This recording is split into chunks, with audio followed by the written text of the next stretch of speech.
Mesdames, Messieurs, bonsoir et bienvenue à cette édition d'information dont voici les titres. Le 10e chef de la famille Niaré de Bamako a reçu ce week-end la visite du président du groupement des leaders spirituels musulmans du Mali.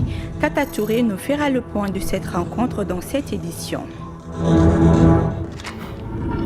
La section ADEMA-PASJ de la commune du district de Bamako a procédé à sa rentrée politique ce samedi, occasion pour les membres de la section de revenir sur l'attaque en justice de leur liste au communal de novembre prochain.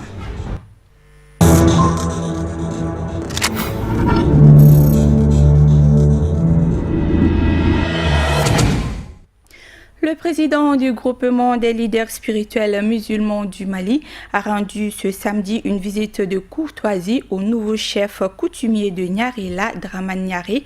L'objectif est de féliciter ce dernier et faire des bénédictions pour la paix dans notre pays. Tata Touré et Ibrahim Koulibaly pour le compte-rendu. Intronisé le 13 octobre dernier par ses frères en présence de chef de l'État, le nouveau chef coutumier de Niaré, néanmoins propriétaire terrien de Bamako, a reçu la visite du président du groupement des leaders spirituels musulmans du Mali. L'objectif de cette visite est de mieux accroître leur collaboration afin de mieux conduire le bateau Mali à bon port en cette période de crise. Le chef de Niaré a été investi il y a quelques jours.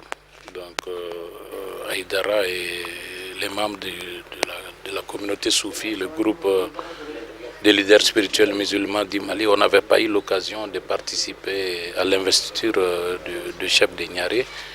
Donc c'est pourquoi nous avons prévu de venir lui rendre visite et de formuler des bénédictions pour la réussite de sa mission. Vous savez, il a une mission délicate parce que le pays traverse des périodes extrêmement difficiles. Être chef maintenant, c'est le problème. Donc il a besoin de prières, comme il a dit lui-même. Donc nous sommes venus au nom de l'ensemble de la communauté soufie pour formuler des prières pour que Allah subhanahu wa ta'ala guide ses pas, qu'Allah subhanahu wa ta'ala l'assiste, qu'Allah subhanahu wa ta'ala vraiment le bénisse pour accomplir à mieux, à souhait, vraiment le travail que le peuple et la famille lui a confié. Très heureux aujourd'hui, c'est pour remercier et faire la prière pour le chef, nouveau chef de Niaré, qui est le nouveau Djamanatigui. C'est une famille qu'on a beaucoup travaillé ensemble avec le groupement de leaders, avec l'ancien chef qui est décédé, puis à son âme, Modibo Niaré. C'est son jeune frère qui est élu maintenant comme Djamanatigui. Les leaders sociaux nous ont reçus, le guide de Chérif Sonadan Hadara. On est là ce soir pour prendre la Fatiha, pour la prière, pour que le bon Dieu puisse guider son pas vers un bon chemin pour la paix et la stabilité du Mali. Ça, c'est l'objectif de notre visite ce soir chez les Djamanatigui. Le nouveau chef coutumier de Niaré a apprécié cette marque de considération. Ce qu'il s'agit de satisfaction, je ne peux pas demander plus à bon Dieu. Parce que, comme d'après vous, les journalistes, que c'est la première fois dans l'histoire du Mali que l'introduction des chefs traditionnels soit arrivée à ce niveau-là. Donc rien qu'à cause de ça, je suis vraiment complet, je suis content. Et vraiment, je le répète encore, je suis content. C'est pour ça que je dois essayer tout de suite de nous faire des bénédictions. Parce qu'il y a des choses, des fois, que le début, ça commence bien, mais ça termine mal. Il y a des choses qui terminent mal et qui terminent mal et qui commencent bien. Bon, et les bénédictions, on en a besoin. Parce que quand tu as la bénédiction, très souvent, tu peux bouger beaucoup de choses. Bon, mon intention, le chef, c'est pas moi tout seul. Moi, je travaille en communauté. On dit clan Niaré, clan Touré, clan Dravé. Donc c'est en communauté, on travaille en communauté. Donc ce qu'il s'agit du programme, de moi, je ne peux rien vous dire ça. Je n'ai pas de programme. Parce que il y a le programme qu'en communauté, on va dire il faut qu'on s'attache à ça, qu'on doit faire ça, qu'on ne doit pas faire ça. Les griots, à leur tour, ont salué les visiteurs du jour. Les impressions, elles sont bonnes. Dans les mesures où le groupement des leaders spirituels musulmans passe pour présenter leur respect au patriarche Niaré, le chef traditionnel coutumier de Bamako, ça prouve qu'il y a une entente entre la tradition et la religion.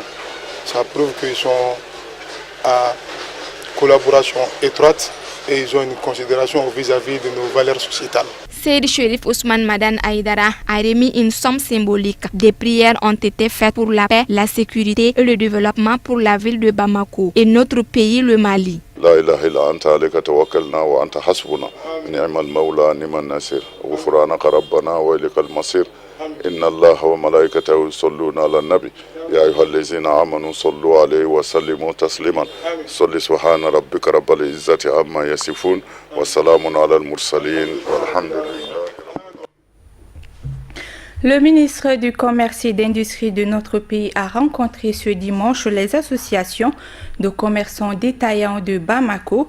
Cette rencontre visait à trouver une solution définitive à la restriction du visa aux commerçants maliens par les autorités chinoises. Amadou Kamara et Seydou Niari. L'objectif de cette rencontre était de trouver une solution définitive à la crise qui oppose les autorités chinoises et les commerçants du Mali concernant la non-délivrance du visa chinois à ces derniers. Cette réunion qui a été provoquée par le ministre en charge du commerce a une particularité par rapport à la situation qui prévaut aujourd'hui en ville, les problèmes qu'il rencontrent les commerçants par rapport à l'obtention du visa au niveau de l'ambassade de Chine.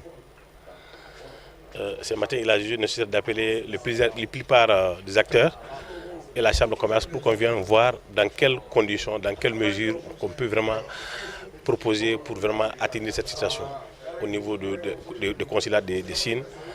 Vous n'êtes pas sans savoir, depuis 9-10 mois, le consul de l'ambassade de Chine a fait des conditions d'obtention du visa qui a posé énormément de problèmes ici par rapport à l'obtention du visa. Auparavant, les conditions qui étaient au niveau du consulat, c'était des conditions vraiment faciles. Mais par rapport aux nouvelles conditions qu'il a exigées cette fois-ci-là, beaucoup d'entre nous n'ont pas pu avoir des visas, n'ont pas pu d'ailleurs remplir ces conditions-là pour obtenir des visas, enfin, et d'y aller en Chine. Donc, le ministre a jugé nécessaire que la situation a trop duré. Il a convoqué les plupart des commerçants détaillants ici, y compris la chambre de commerce, pour qu'on vienne voir et proposer en tout cas des mesures qui nous permettent aujourd'hui de débloquer cette situation au niveau de l'ambassade de Chine. Satisfait parce que des propositions des uns et des autres, on a pu avoir un canevas de travail. Comme le ministre a demandé qu'on va mettre une commission en place pour vraiment proposer des propositions concrètes et qu'on va transmettre la partie chinoise pour qu'ils puissent débloquer cette situation au niveau du consulat. Le ministre de l'Industrie et du Commerce, M. Abdul Karim Konaté, a initié cette rencontre pour entendre et écouter tous les acteurs impliqués dans cette crise, afin de prendre des décisions importantes pour la résolution définitive. Les conditions qui ont été exigées auparavant par rapport au consulat, c'était un peu difficile d'obtenir une invitation officielle des autorités compétentes de Chine. Ensuite, les autres documents, forcément, c'est des documents qui sont des documents commerciaux, comme les registres de commerce, les patentes, les relevés bancaires, la carte Visa Master Permis et les patentes en cours. Mais les conditions les plus difficiles pour nous, c'est d'avoir une autorisation d'invitation d'une autorité compétente en Chine. Difficilement que la plupart de nos hommes d'affaires puissent poser ce document-là. Voilà, à mon avis, le blocage essentiel.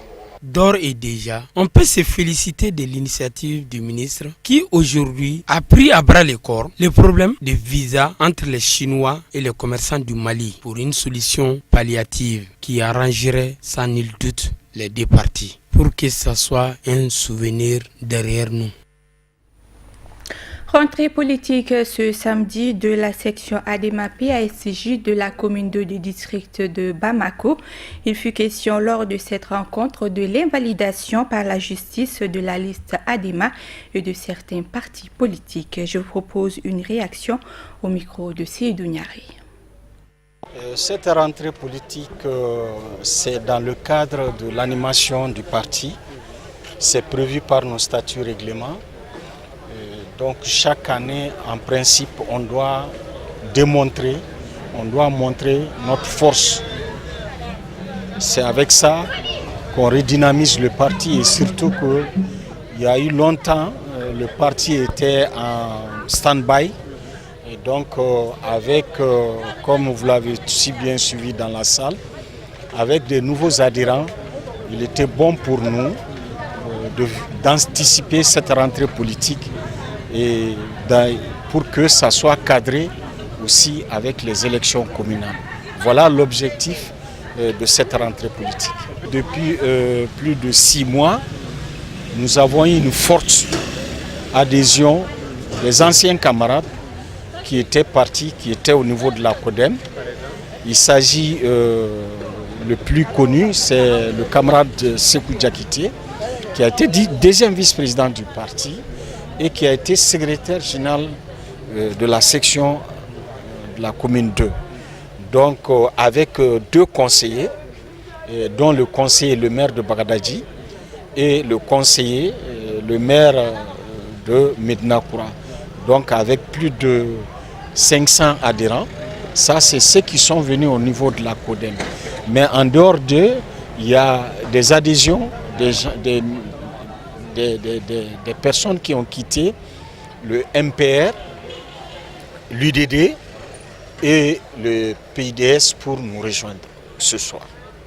L'appel que j'ai à lancer, cette rentrée politique malheureusement coïncide avec une grande tristesse au niveau de nos militants parce que vous l'avez suivi, notre liste a été disqualifiée ou invalidée pour un premier temps. Nous avons interjeté appel, nous attendons la cour d'appel qui va statuer en dernier instant sur ce cas qui d'ailleurs légalement, puisque juridiquement dans le code de la loi et dans le code électoral, ce qu'on nous reproche n'est pas dit dans le code électoral. Or en matière de droit, tout ce qui n'est pas dit n'est pas interdit. Donc j'en appelle au sens élevé des militants de rester calmes et d'attendre les verdicts de la cour d'appel. Et ce qui est sûr, c'est que vous verrez en commune 2, Inch'Allah, l'ADEMA sortira grand et vainqueur de ces élections municipales. Le village de Kassela a abrité la semaine dernière la 2e édition de la journée porte ouverte de Camara Semences. Objectif, accroître la production à travers les bonnes qualités sémencières. Reportage Amadou Camara et Mohamed Sidibé. Cette journée porte ouverte, organisée par Camara Semences, est une initiative pour venir en aide aux producteurs, aux agriculteurs du Mali, afin de leur permettre d'avoir de bonnes qualités sémencières. Camara Semences, le travail qu'il est en train de faire, vraiment, on doit les encourager. Pourquoi on doit les encourager? Parce qu'un bon agriculteur, il faut un bon semence. Si tu n'as pas de bonnes semences, tu ne peux pas être un grand agriculteur. Parce que la semence permet d'augmenter les revenus de l'agriculture.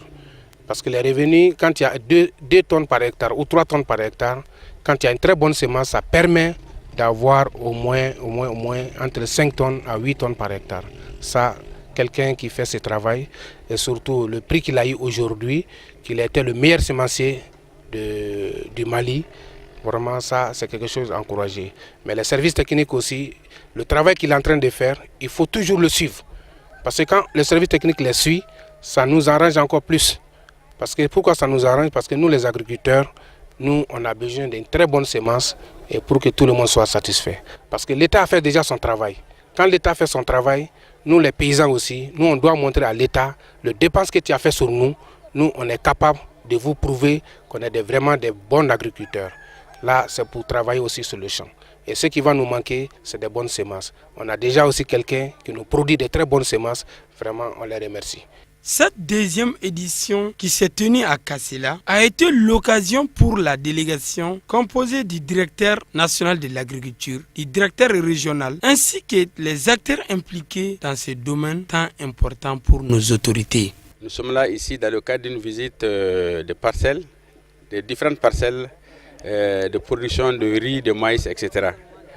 Donc nous travaillons avec différentes structures telles que l'IR, l'Institut d'économie rurale, la DENA, la Direction nationale de l'agriculture et d'autres organismes à l'extérieur du Mali tels que l'AFSTA, l'Association sémencière africaine, le CORAF, qui est une association de chercheurs africains, et plusieurs autres organismes dans le but de développer la production des semences au Mali et en Afrique.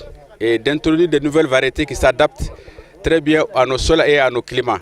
C'est à Kassela, situé sur la route de Ségou, qui a abrité cette journée porte ouverte des camarades semences pour le bonheur et l'honneur des producteurs et agriculteurs du Mali. Je suis très impressionné, d'abord par l'organisation qui fédère un ensemble d'acteurs, tous concernés par la filière sémencière.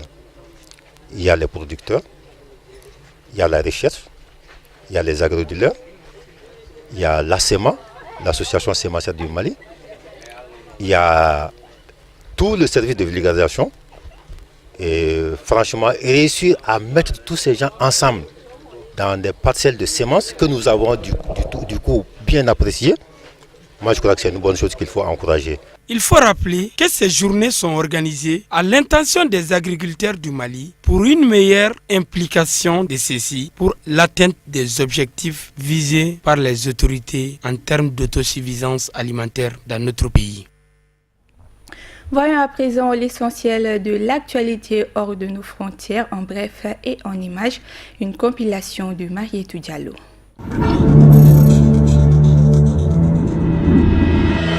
À 8 jours du référendum sur la nouvelle constitution, la campagne a débuté ce samedi en Côte d'Ivoire. Chacun des camps a réuni ses partisans. Alassane Ouattara était au stade Félix Houphouët-Boigny pour défendre le oui à la Troisième République, tandis que l'opposition, qui appelle au boycott du scrutin, était elle dans son fief de Yopougon. Le texte prévoit notamment l'instauration d'une vice-présidence et d'un Sénat et veut mettre fin au concept de l'ivoirité. Sur des bases tranchées, le pouvoir juge moderne et stabilisatrice cette nouvelle constitution, tandis que l'opposition la juge rétrograde et monarchique. Sauf énorme surprise, sinon le oui emporterait le nouveau texte voulu par le président Alassane Ouattara. Le Sénégal sera le premier pays à débuter le processus d'obtention de la carte d'identité de la communauté des États de l'Afrique de l'Ouest. Un document à multiples usages, pièce d'identité nationale, carte de lecteur. Il devrait aussi permettre de circuler plus facilement dans la zone CEDEAO. Les Sénégalais ont 6 mois pour en faire la demande gratuitement. Passé ce délai, la carte biométrique de la CEDEAO leur coûtera 10 000 francs CFA. Point noir de cette nouveauté, les délais d'attente pour l'obtention du précieux sésame dépassent plusieurs jours. Cela suscite de nombreuses critiques. Le président Paul Biya est rentré au Cameroun dimanche dans la journée après la catastrophe ferroviaire qui a endeuillé le pays vendredi 21 octobre. Le train assurant la liaison Yaoundé-Daoula a déraillé, faisant plus de 75 morts et 600 blessés. Le chef de l'État a décidé par un décret 24 heures de deuil national ce lundi 24 octobre, à peine descendu de l'avion à l'aéroport international de Yaoundé. Le chef de l'État, Paul Biya, a prononcé quelques mots pour dire sa tristesse face au drame qui a touché ses concitoyens vendredi dernier. Le président a tenu à placer cette journée sous les signes de la ferveur patriotique. Il a appelé les Camerounais à faire preuve de courage, de dynamisme et de volonté. Une cérémonie était aussi prévue dans la journée sur les lieux de la catastrophe.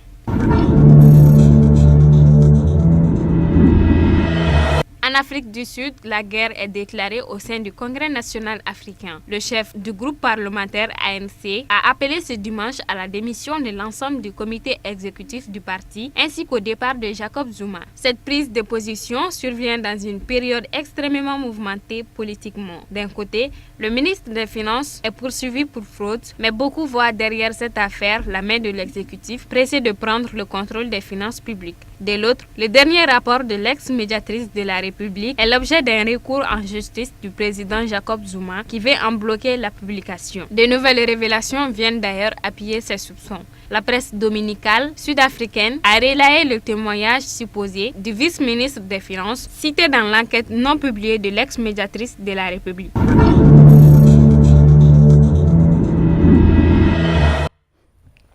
Sport, pour la première fois de son histoire, le club sud-africain Mamelodi Sundowns monte sur le toit de l'Afrique.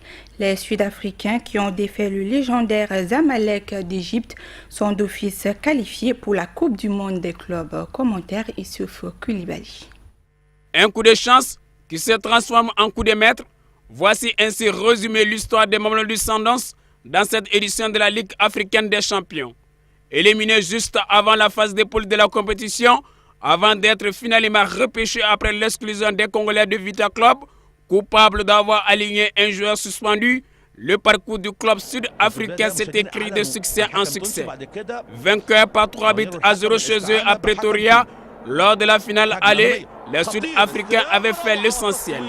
C'était la 3e fois qu'ils mettaient à la raison les Égyptiens en l'espace de quelques semaines. Facile, naturel, limpide, à aucun moment vraiment contesté par des chevaliers blancs transparents. On n'était pas trop inquiet pour les Sud-Africains avant la seconde manche.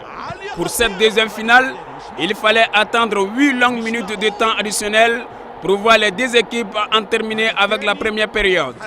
Après la pause, le scénario fut la reproduction assez identique des 45 premières minutes, avec des actions dangereuses de part et d'autre.